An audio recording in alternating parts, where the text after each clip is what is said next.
I'm an ex-employee of the Brook Hotel and the Norwich Hotel, which is owned by the same people. Both are, well, they were Best Western contracts. They're now both housing immigrants.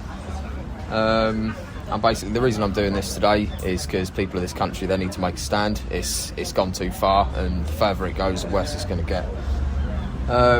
So these hotels, they pay £2 million each year to house the immigrants. There is 170 housed in the Brook Hotel, all males from all different places.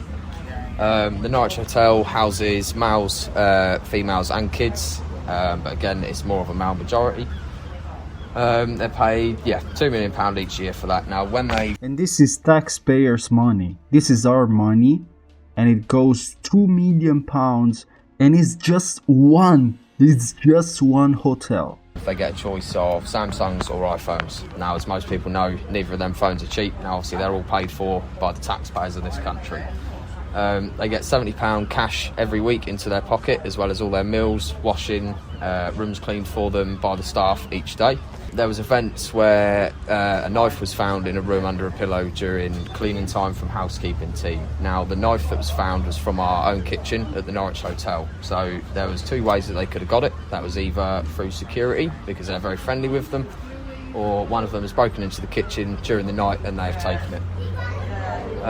They get NHS visits, dentists twice a week. Now, as everyone knows, you can't get a dentist appointment or a doctor's appointment. It's just impossible. Drugs were found in rooms where there could be kids in. They found cocaine, enough to say there was enough there to believe they were dealing.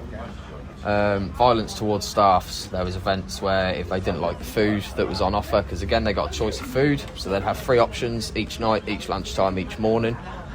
There was a young lad, he didn't like what was on offer, so he assaulted a member of security just because he didn't like the food he was offered. In their countries, these people eat sand, or they eat smelly, disgusting food that you can smell a mile away, and these people complain about the free food. That's crazy. Comments made towards female staffs regarding clothing that they're wearing, to the point where it was then a uniform was put in place. It was trousers, no skin was basically allowed to be shown, including males. We weren't even allowed to wear shorts. Things need to change. The way things are going, people don't realise it. They see things on Facebook and they think, it's just people being racist or far right. It's not racist, it's right. It's as simple as that, and that's as far as it goes. And people need to stand up and actually start backing their own country, because if not, it is going to get taken over, and your kids and your wives, they won't be safe to walk down the road, they won't be safe to walk home from work. So everyone stand up and actually get a backbone. When you were working at the Brook Hotel, what did you work as, and what was the period that you worked? So I started on day shift as housekeeping team, and that started at 4 hours a week. Now, when I started that was open both as hotels to the general public. After about a year of me working for them, they then took on the contracts, to which I stayed on because I had a baby on the way. So I needed the money, so I stayed on. Then they took over the contracts.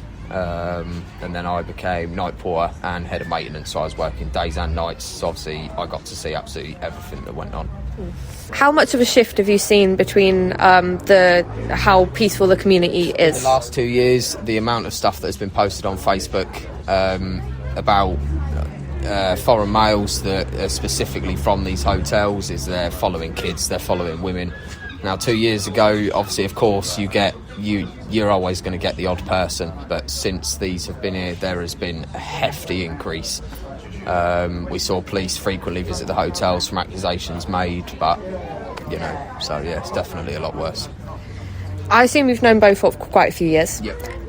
Do you think was it ever a safe place for children? Yes, it was. It was a safe place for children until... Yes, before the migrants came, it was safe. But obviously with their culture that has no culture, with their background that has no morals, with their false book they follow before the law, they change everything. That's why their countries are what they are, because these people are what they are. And we gave them free housing, free food, even cash money. Like this guy said, £70 a week each. Like we give them so much. And the hotel £2 million to make it work. That's crazy. And these guys are so entitled that don't even appreciate what they're given. Can we stop pretending this is not happening? Can we look at statistics instead of feelings? They don't like us? Okay, get the fuck out of here and go back to the sandbox. Because we don't get anything from you except for crimes. You get everything from us. That contract got taken over on the hotel. That's what I was going to say, is do you think it's a safe place anymore? No, definitely not. Even walking down, let's say a kid walking down the road with their mum, I wouldn't recommend it. It's just not safe anymore. It's as simple as that. Yeah, 26th of July, 2 p.m. There is going to be hundreds of people here protesting about what's happening and what's gone on. What, sorry?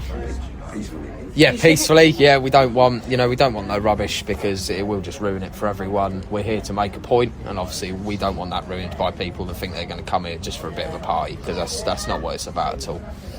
My last question then is, what do you think the solution is? So some people have said get them out, get them deported, but deported is such a long way from now. So what do you think the steps would be? Some people have also said a best solution is to keep... It's such a long step because there's people that are paid to let them here. That's why it's a long step. People make it complicated because they get paid for it. Everybody gets paid. The hotel, the people that let them in these countries, them, everybody gets paid except for us. We pay everybody. That's great. We pay everyone and we get our countries destroyed. them in the hotels and just don't leave them in the ground. I think for the minute, and let's be honest, whilst we've got a Labour government, nothing's going to change, because Keir Starmer, he's quite happy for him to come here, he's not bothered. But I think one of the things that needs to happen is all of the hotels, they need some sort of curfew, some sort of restriction, so they're not allowed to travel so far from the hotels, they're not allowed to certain parks and stuff. Obviously, not all of them are going to be that way inclined, but we can't keep taking the risk, because every time something happens, it's just going to create an even bigger problem. So, yeah, I think it's definitely a way to go to start, is to sort of segregate them in a way.